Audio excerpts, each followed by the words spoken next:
Good day, fellow investors. All right, today we'll be talking about what happened this week, over the past week, and is there any further upside to REITs after having moved for 1 or 2 days in this past week. Right, we'll be talking about T-bill rates and how the rate drop may actually boost stocks, right, especially dividend yielding stocks. Right, a reminder, I'm not a financial advisor. This is not financial advice. I may make mistakes and do not guarantee information shared is all accurate. Right, everything I say here is for educational purposes only. Right, this from DBS. Right, so on 14 March 2025, which was yesterday, it was a Friday. Right, they said 7 stocks to put your cash to work beyond T-bills.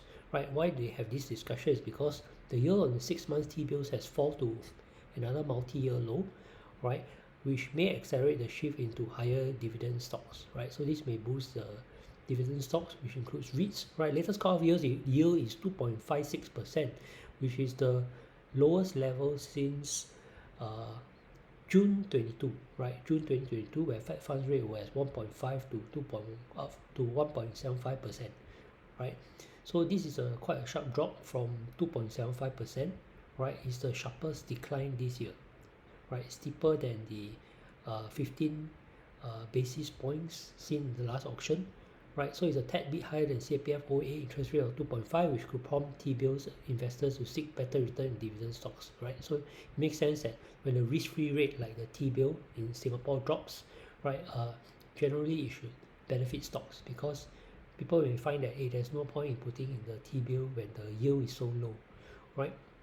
So these are the things that they think may benefit from this drop in T-bill yield, right? Large cap REITs such as FCT, CICT, MLT, and KREIT, right? Of these four, I'm more interested in FCT and CICT.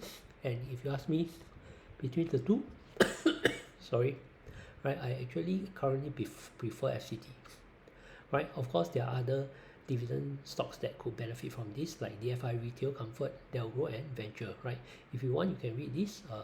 I have to admit, all these come from DBS, right? I tried to click on this link, which somehow gave me an error page lah. So yeah, you can try this later on. Maybe it's just timing that I click on a Saturday, it doesn't work, right? So the other 3 stocks that DBS suggests that maybe is a good investment, all right? Again, no financial advice. DFI Retail, Comfort, Delgro, and Venture, right? For these reasons that they have stated here, right? So I think you can refer to DBS for more details, right? I tried to look whether CPF yield, right, would be so low that, I mean, the T-bill yield would be so low that people may be interested in putting CPF money to work in dividend stocks. But I realized that actually T-bill has not been very interesting to CPF ordinary account holders for some time, because if you all didn't know that for T-bill, right, even though it's a higher interest rate currently than CPF OA, which is 2.5%, right?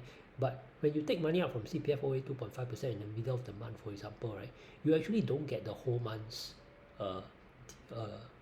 interest for that particular month you take it out. So actually the cost of taking money out of CPF OA, right, to put into T-bills is higher than 2.5% a month, right? In fact, DBS and Seedly here actually calculated the cost, right? If you take money out of CPF to put into T-bills from your OA, right? If you assume 1 month time lag, that means I think you miss out 1 month dividend, you require the T-bill to actually give you 2.92%, which clearly at this point is not the case. So actually now 2.56%, right? Nobody will use CPF OA to buy T-bill. In fact, the last round already nobody should be using 2.7%, 5% is already too low to use OA to invest in T-bills because of the loss of interest rate on the OA side, right? So actually this one, I was thinking whether the money from OA to T-bill might go into stocks.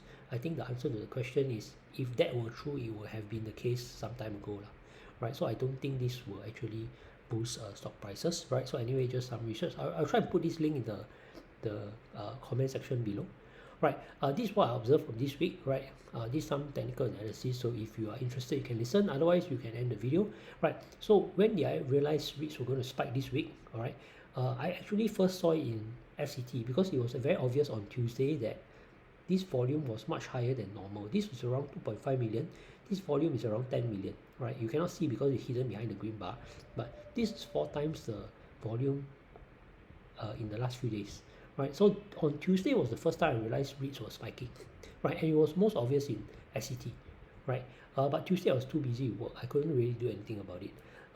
The other one that could possibly show that there's some movement in REITs was CICT, which also on Tuesday spiked a bit, right? So you can see CICT not very obvious that Tuesday is starting to spike, but for CICT, yeah, so you see this volume, it's not obvious that this volume is higher than the last few days, because you can see last Friday, right? This volume is on Tuesday, by the way, right? You can see so this Tuesday, Monday, last week Friday, right? Last week Friday already had some high volume, and this spike not so obvious from that that is cutting above 2.02, which was sort of a short-term resistance over here, right? But FCT very clear cut. You can see this volume over here is somewhere, I think it ends somewhere here, but it's 4 times the size of this volume, which has been low the whole week, right? At least 1 week, the volume has been very low. So FCT was the first clear sign on Tuesday that something is going on with REITs, right? But the broader confirmation only came on Wednesday, which was why I was struggling to publish the video on Wednesday, right? Yeah, because I thought, wow, if the price just go up, then my video is actually worthless, right? So anyway, but the true spike only came clearly on Wednesday, right? So if you look at Wednesday, right, this is a REIT ETF, right? And this is where the real spike happened. You can see Tuesday, you can't see anything on this chart, right? It's still very low, and the volume is very low as well. The price is still very low, the volume is very low. So actually Tuesday, right, the broader REIT market had not moved. The first mover that, as far as I could tell, that was very obvious was FCT. And then CICT, maybe at the end of the day, you can tell that there's some break here. I didn't even know what time the break here happened. I did not observe this during the day itself, right? Only SCT I observed it. So if you look at the whole wider REIT market, Tuesday got no indication that it moved, right? This is the Lion Philip S-REIT ETF, and also I checked the other ETF, which was the Nikko AM REIT ETF, right? This one also cannot see anything on Tuesday, right? You look at this Tuesday, right? Only on Wednesday you can see the spike. So the broader REIT market only responded on Wednesday, but SCT seemed to have moved first on Tuesday, which I think, all right, this is again not financial advice. I think it may show that the broader institutes, right, because all this movement, right, of big cap REITs or big cap entities like banks, right, normally it's only the big money can move this kind of price so much one, right? So my take is that actually there's quite substantial interest in SCT, and maybe slightly less interest in CICT, at least from Tuesday's viewpoint. Although if you look carefully, CICT's price movement is actually more, okay? So I think these two got more interest than the broader REIT market, because I show you what happened to Mapletree, right? Mapletree, you look at this, you can count back what's Friday, Thursday, Wednesday, Tuesday. Tuesday you can barely see anything.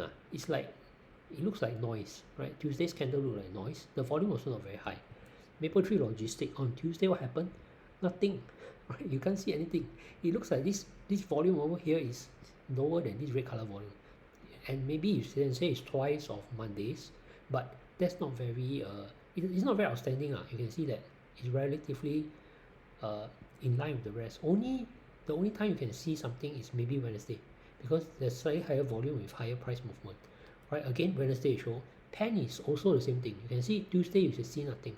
So the Mapletree, more or less, right, you can see that generally speaking, only MIT maybe got something, but very hard to see as well, right? And logistics and Pen, right, you can't see anything until Wednesday, right? So this is my conclusion. Again, not financial advice, just my take. Some REITs are dragged up by the index, right? And you can sort of guess which ones, right? I think it's quite clear that Mapletree Pen dragged up by the index. That means the funds bought the index. Mapletree Pen is in the index. It went up because of that. Same with Mapletree Logistics. Mapletree Industrial, maybe there's some buying for the actual this REIT itself. That means because it started on Tuesday, right? Likewise with CICT and FCT, right? So that's my conclusion just by looking at the charts, okay? Please note, none of this is financial advice, all right? It's just my sharing from the observations, all right? And it's just for fun, all right? With that, I thank you all for listening. All right, goodbye.